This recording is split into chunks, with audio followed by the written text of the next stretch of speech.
Hello everyone, welcome back. कैसे हैं आप लोग? आशा करते हैं आप लोग बहुत अच्छे होंगे। डियर स्टूडेंट्स, आज का हमारा ये लेक्चर आपके चैप्टर समतल अर्थात प्लेन का 4th लेक्चर होने वाला है। और डियर स्टूडेंट्स, आज के इस लेक्चर में हम 3 इम्पॉर्टेंट टॉपिक्स आप सभी लोगों को सिखाने वाले हैं और इन 3 टॉपिक से आपके एग्ज़ाम में क्वेश्चन ज़रूर से ज़रूर पूछे जाएंगे। पूरा लगभग आधे घंटे का लेक्चर होगा, लेकिन लेक्चर बेहद इम्पॉर्टेंट होगा।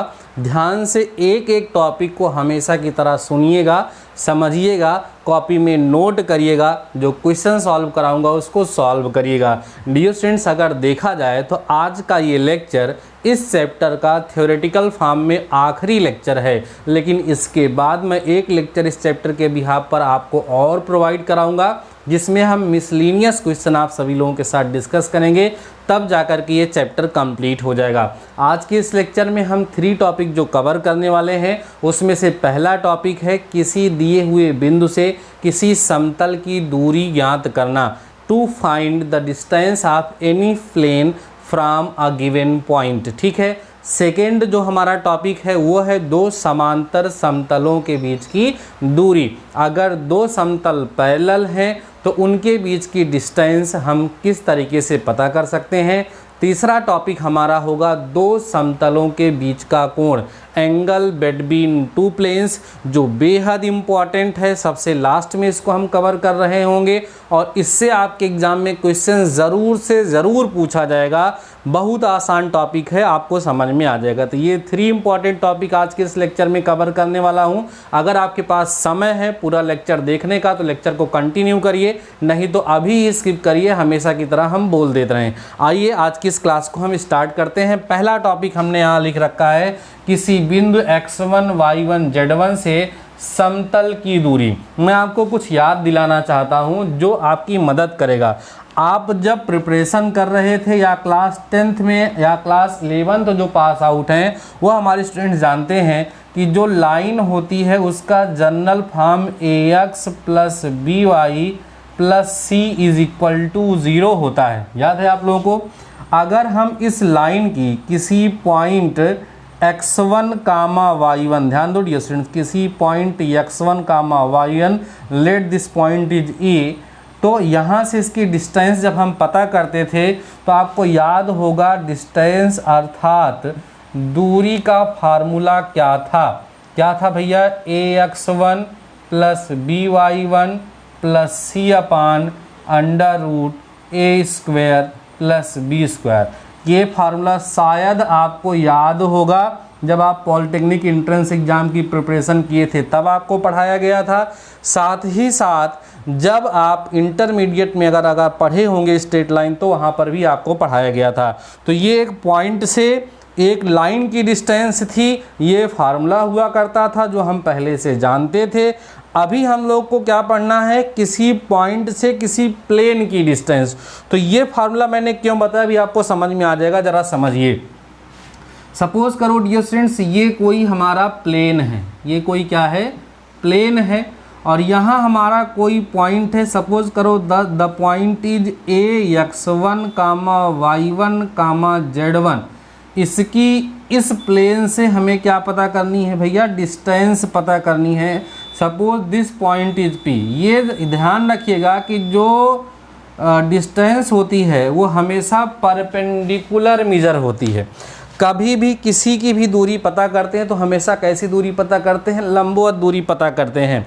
तो अब आपको पता है कि समतल का समीकरण जनरल फॉर्म क्या होता है भैया? ax plus by plus cz plus d equal to क्या होता है? 0 होता है। तो इस पॉइंट से इस प्लेन की जो डिस्टेंस होगी, सपोज करो उसको d से दिखा दें, तो फार्मूला होगा ax1 plus by1 plus cz1 plus d upon में under root a square plus b square plus c square. अब आपको समझ आ गया होगा कि इसके पहले वाला फार्मूला यहाँ पर हमने क्यों लिखा, क्योंकि इसी के तर्ज पर इसी से मिलता जुलता ये फार्मूला था। तो इसकी मदद से ये फार्मूला हमने यहाँ पर इसलिए लिखा क्योंकि ये आपको ऑलरेडी लर्न है, इसका यूज़ करेंगे जब आप इसको लर्न करने के लिए तो आप कभी भूलेंगे नहीं। तो ध्यान रखिएगा, अगर हमारा कोई ये प्लेन है, इस प्लेन की इस पॉइंट या एक गिवन पॉइंट से डिस्टेंस हमें पता करनी है तो उसको पता करने का फार्मूला ये होगा।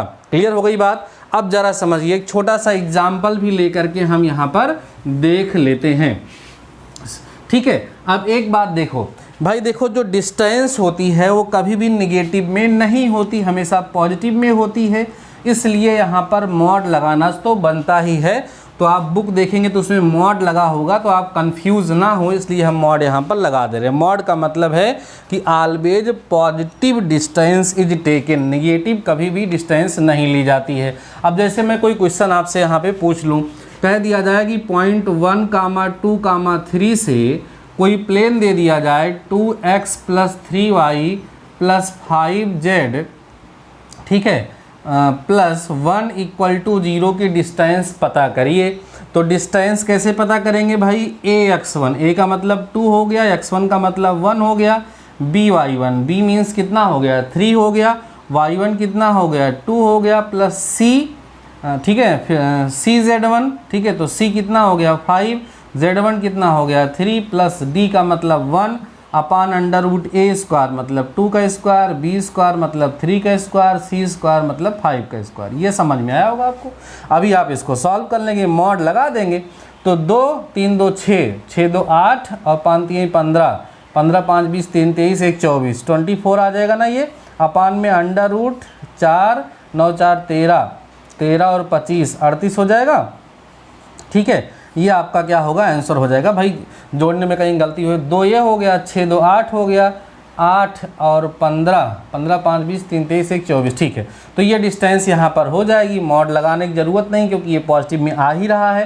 तो ये फार्मूला आप सभी लोगों को समझ में आ गया होगा कि अगर हम किसी पॉइंट से किसी प्लेन की डिस्टेंस को पता करना चाहते हैं तो फार्मूला क्या होगा और किस तरीके से उसको हम यूज़ करते हैं। हम इसको इरेज कर रहे हैं और अगले टॉपिक की तरफ चल रहे हैं। दो समांतर समतलों के बीच की दूरी। ध्यान दीजिए, अगर दो समांतर समतल नहीं होंगे तो वो एक दूसरे को इंटरसेक्ट कर देंगे तो उनके बीच की डिस्टेंस नहीं पता करी जाती है। हमारे सिलेबस में केवल और केवल दो समांतर समतलों के बीच की दूरी दी गई है। ठीक है, आइए हम लोग समझ लेते हैं कि दो समांतर समतलों के बीच की दूरी हम कैसे पता करेंगे। जब दो समतल समांतर होंगे तो वहाँ x, y और z का जो कोफिशिएंट होगा वो एक दूसरे के क्या होगा? समान होगा। तो लेट कर लेते हैं कि पहला जो प्लेन है, ठीक है, A1, वो क्या है? ax1 plus by1 plus cz1 plus d1 = 0। ठीक है, ये हमें एक पहला प्लेन यहाँ पर दिया हुआ है। x1 नहीं, x ही लिखिए, ax by plus cz plus d1 = 0। और दूसरा प्लेन जो हमें दिया हुआ है वो क्या दिया है? ax plus by plus cz plus d2 = 0 यहाँ पर दिया गया है। तो आप देख पा रहे होंगे कि यहाँ x, y और z के कोफिशिएंट सेम रखे गए हैं क्योंकि ये दोनों पैरेलल हैं। दो समांतर समतलों के बीच की दूरी। ये कैसे प्लेन है भैया? पैरेलल प्लेन है। ध्यान दीजिए, कैसे प्लेन है? पैरेलल प्लेन से समांतर समतल हैं। तो इनके बीच की जो डिस्टेंस होगी वो कैसे पता की जाएगी? इनके बीच की डिस्टेंस का फार्मूला होगा d2 माइनस d1 अपान √a² plus b² plus c²। Mod तो लगा ही रहेगा, ये फार्मूला होगा। ये आप सभी लोगों को ध्यान में रखना है। क्लियर हो गई बातें? कोई डाउट तो नहीं है किसी को? सबको समझ में आ गया होगा कि किसी बिंदु से किसी समतल की डिस्टेंस को, दूरी को हम कैसे पता करते हैं और दो समांतर समतलों के बीच की दूरी को हम कैसे पता करते हैं। अगला टॉपिक है दो समतलों के बीच का कोण, जो कि बेहद इम्पॉर्टेंट है। इसी को आप सभी लोगों को अच्छे तरीके से समझने की आवश्यकता है। ठीक है, दो समतलों के बीच का कोण, एंगल बिटवीन टू प्लेन्स।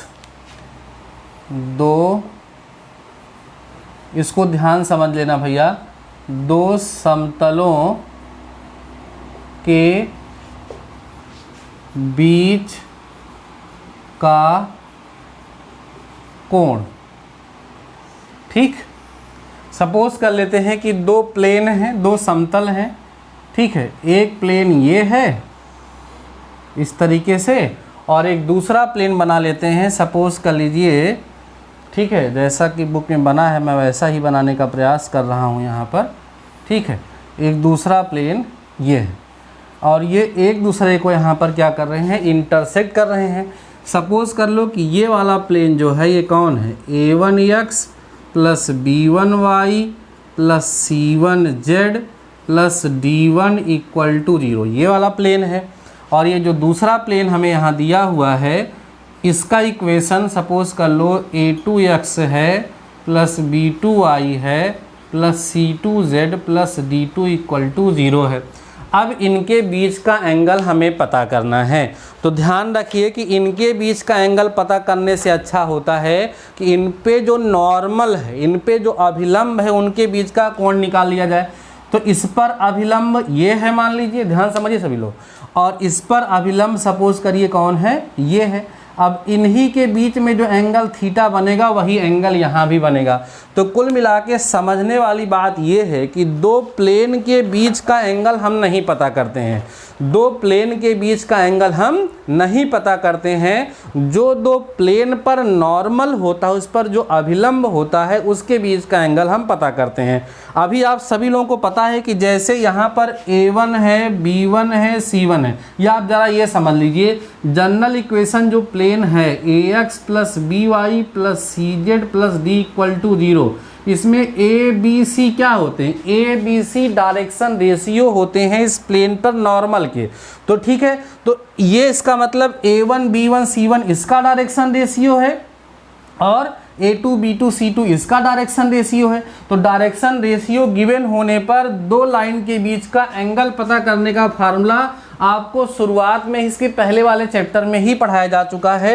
वो फार्मूला क्या था भैया, cos theta equal to a1 a2 plus b1 b2 plus c1 c2 upon में under root a1 square plus b1 square plus c1 square into under root, ध्यान दो भैया, a2 square plus b2 square plus क्या होगा c2 square. ये formula आपके लिए नया नहीं है, ये फार्मूला आप लोग ऑलरेडी पढ़ चुके हैं। दो रेखाओं के बीच का कोण जबकि रेखाओं के डायरेक्शन रेशियोज अर्थात दिक् अनुपात दिए गए हों। तो यहाँ पर हमने आपको बताया कि दो समतलों के बीच का कोण निकालने का मतलब है कि उस पर जो अभिलंब रेखा है, उस पर जो नॉर्मल लाइन है, उसके बीच का एंगल पता कर लेना। तो जो अभिलंब रेखा है उसका डायरेक्शन रेशियो हमें पता होता है, तो उसकी मदद से हम इनके बीच का कोण निकाल लेते हैं।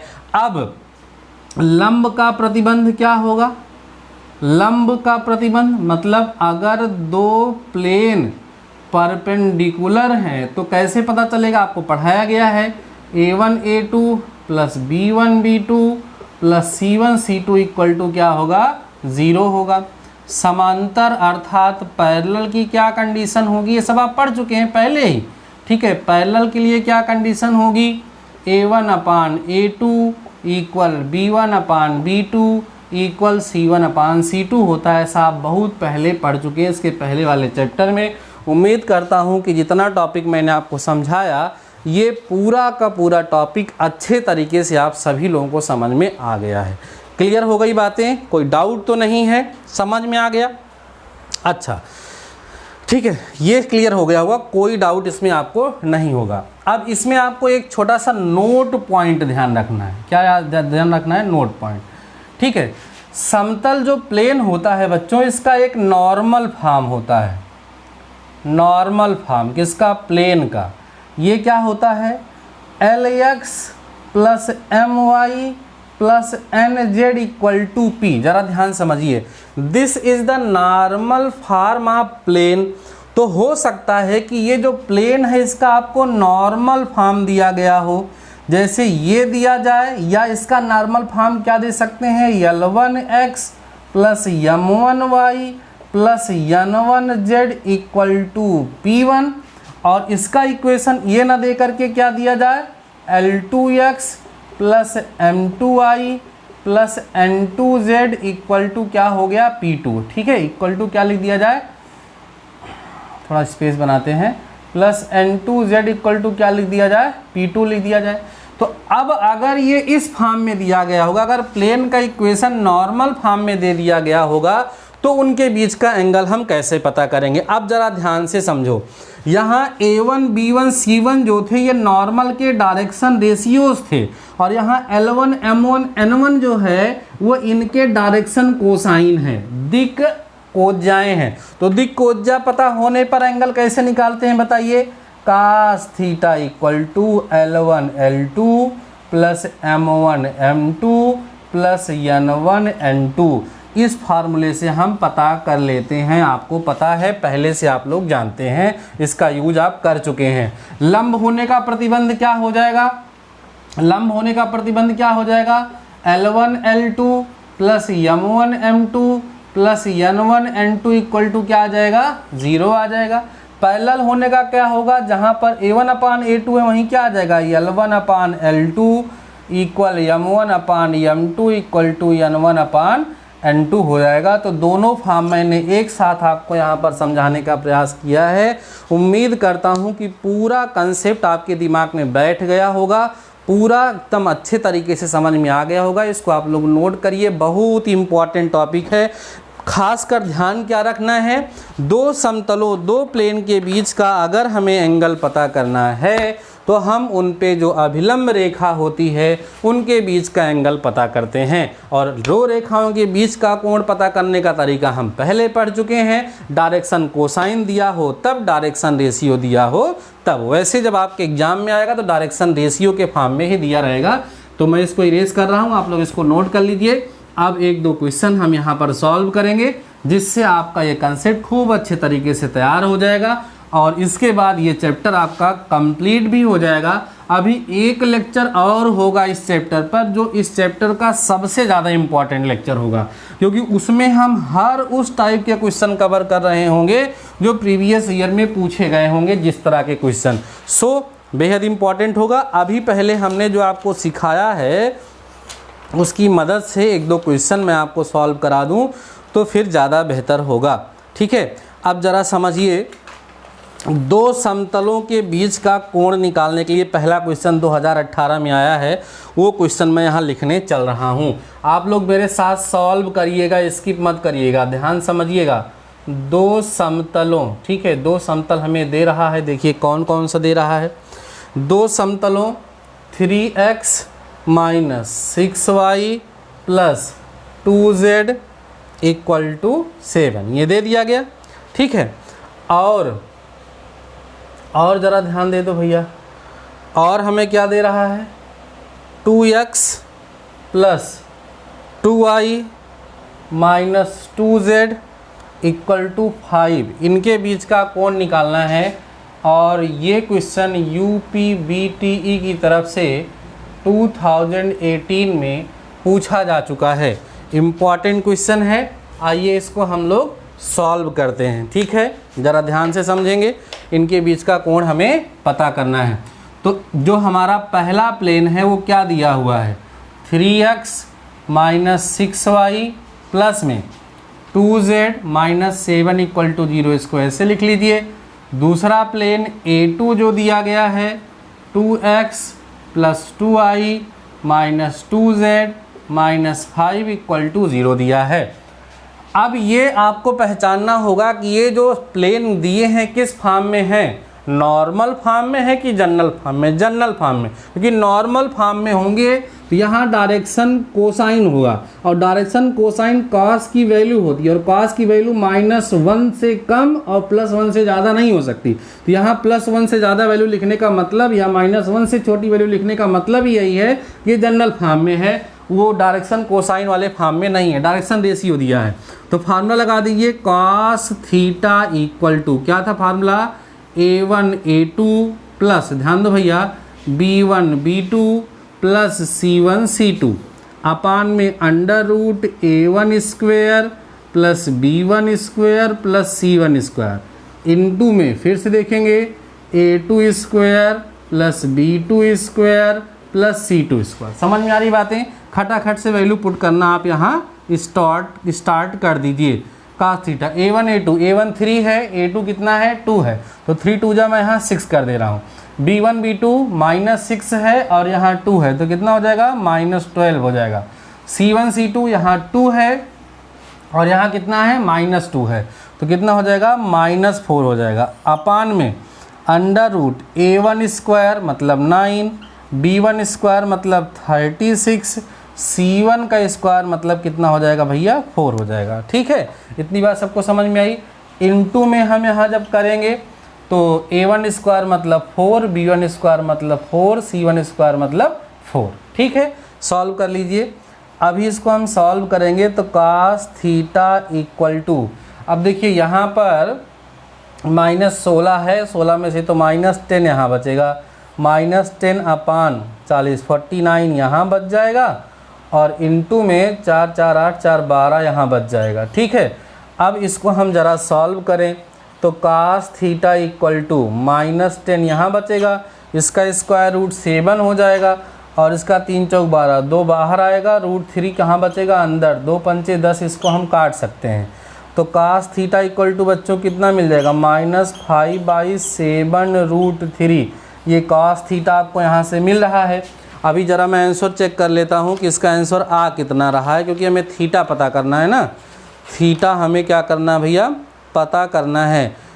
यहाँ पर आ रहा है cos इनवर 5/7 √3। ये आंसर डियर स्टूडेंट्स यहाँ पर हमसे पूछ रहा है। ये आप सोचोगे सर प्लस में क्यों आ रहा है, क्योंकि इसने लिखा था कि इनके बीच का न्यून कोण ज्ञात कीजिए। हमेशा जो एंगल हम लोग पता करेंगे वो कौन सा एंगल पता करेंगे, न्यून कोण पता करेंगे। ठीक है ना, तो आप जो है निगेटिव साइन को अगर हटा देंगे तो cos इनवर 5/7 √3 आ जाएगा और साइन को ले करके अगर आप चलेंगे तो उस सिचुएशन में ठीक है। अब अभी आप हमेशा ध्यान रखिएगा, इसमें दो वैल्यू आएगी। प्लस में अगर आप जो वैल्यू आएगी वो हमेशा न्यून कोण को दिखाएगी प्लस वाली, और जो माइनस में आएगी वो हमेशा अधिक कोण को दिखाएगी। तो क्वेश्चन में अगर कह रहा है कि दोनों समतलों के बीच का अधिक कोण पता करो, तो अगर अधिक वाला कोण पता करने के लिए कह रहा है, मतलब देखो दो कोण बनेगा ना, जैसे कोण बनता है एक ये बनता है एक ये बनता है, नहीं एक ये बनता है एक ये बनता है, तो ये न्यून होगा तो ये अधिक होगा। तो अधिक कोण अगर आपसे पूछा रहेगा उनके बीच का, तो आप निगेटिव में आंसर देंगे, मतलब cos थीटा इक्वल टू -5/7 √3 आप लिखेंगे और theta equal to cos inverse -5/7 √3 answer आएगा।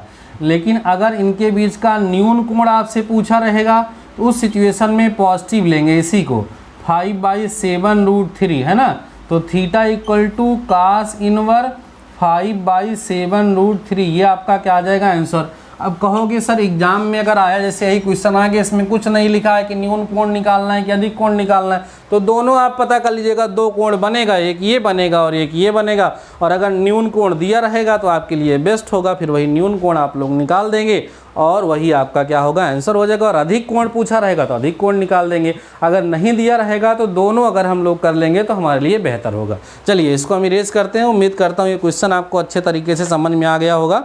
ठीक है, कोई दिक्कत नहीं। एक क्वेश्चन और हम इसी तरह का लेते हैं जो कि 2011 में हमसे पूछा गया। मैं इस क्वेश्चन को इरेज कर रहा हूँ डियर स्टूडेंट्स, आपको समझ में आ गया होगा, इसमें कोई डाउट आपको नहीं होगा।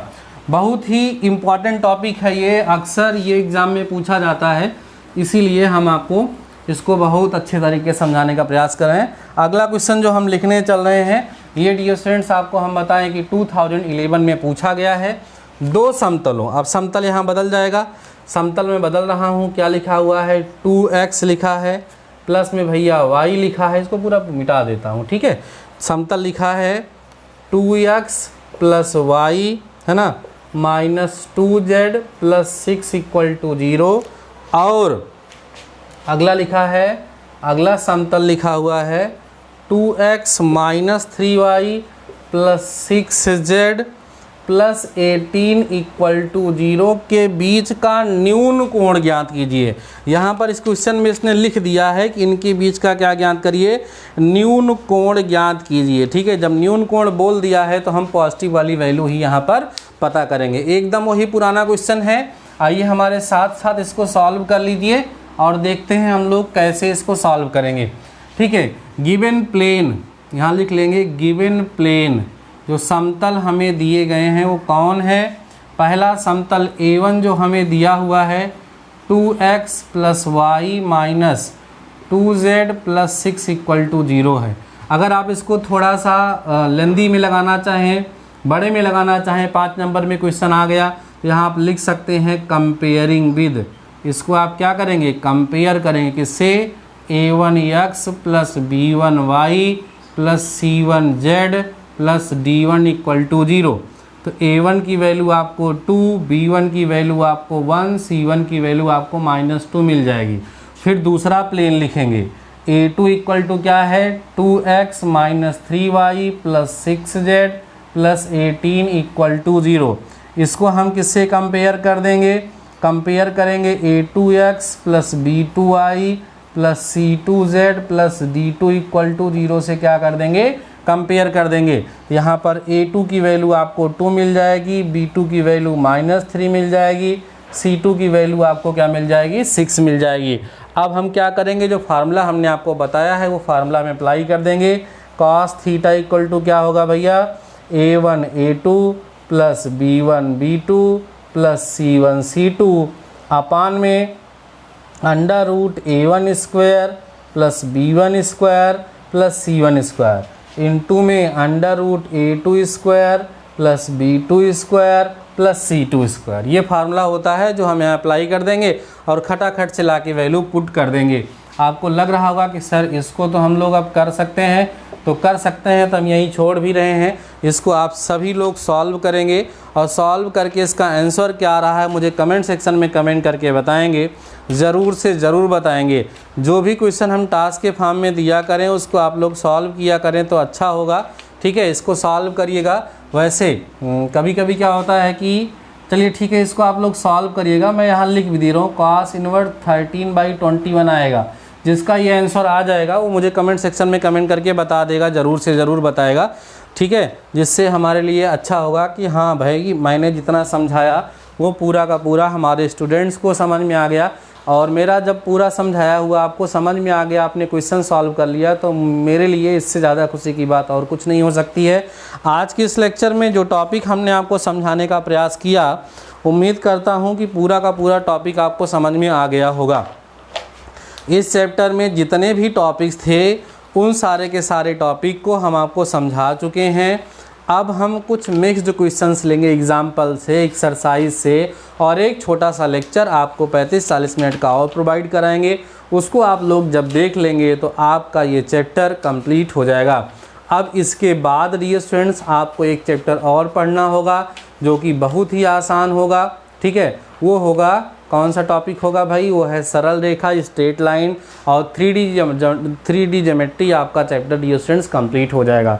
लेक्चर बहुत ही इम्पॉर्टेंट आप सभी लोगों के लिए हो रहे हैं। एग्ज़ाम का टाइम टेबल भी आ गया है, आप लोग अपनी तैयारी अच्छे तरीके से करिए। कहीं किसी प्रकार का कोई डाउट हो, कोई क्वेश्चन है तो आप लोग कमेंट सेक्शन में कमेंट करके ज़रूर पूछिएगा, हम आपका जवाब देने का पूरा प्रयास करेंगे। बाकी डियर स्टूडेंट्स आज के इस लेक्चर में बस इतना ही। एक छोटी सी बात, एक छोटी सी रिक्वेस्ट आप सभी लोगों से और है कि अगर आपने अभी तक हमारे टेलीग्राम चैनल को नहीं ज्वाइन किया है तो उसको ज़रूर से ज़रूर ज्वाइन कर लीजिए। कभी कभी क्या होता है कि जैसे हम क्लास लेने में असमर्थ हैं, कोई रीज़न है या कोई इमीडिएट इन्फॉर्मेशन आप सभी लोगों तक मुझे शेयर करनी है, तो हम क्या करते हैं वहाँ पर एक मैसेज के माध्यम से आप सभी लोगों को इन्फॉर्म करने का प्रयास करते हैं। इसलिए आप सभी लोगों से रिक्वेस्ट है कि अगर आपने अभी तक हमारे टेलीग्राम चैनल को नहीं ज्वाइन किया है, अच्छा एक चीज़ ये सुन लीजिए, ये लगभग सारे लोग इसको शुरुआत में बोलते हैं, लेकिन मैं इसको लास्ट में बोलता हूँ। क्यों बोलता हूँ? क्योंकि शुरुआत में मैं ये सोचता हूँ कि आप हमारे नहीं हैं, ठीक है। अभी तो आप हो सकता है पहली बार लेक्चर को देख रहे हो और मैं पहले ही आपको बोर कर दूँ, तो हम ये चाहते हैं कि जब बच्चा लेक्चर पूरा देखा होगा तो उम्मीद है कि उसको समझ ज़रूर आ गया होगा। या आप लोग लास्ट तक लेक्चर देख रहे होंगे तो मुझे कमेंट सेक्शन में कमेंट करके बताइएगा।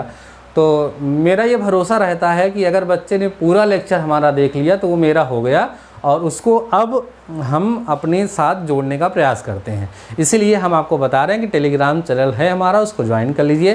टेलीग्राम का लिंक इस लेक्चर के डिस्क्रिप्शन में दे दूँगा, साथ ही साथ आप चाहें तो टेलीग्राम पे सर्च भी कर सकते हैं डीडी मैथमेटिकल सॉल्यूशन, आपको आपका चैनल मिल जाएगा, उसको ज्वाइन कर लीजिएगा।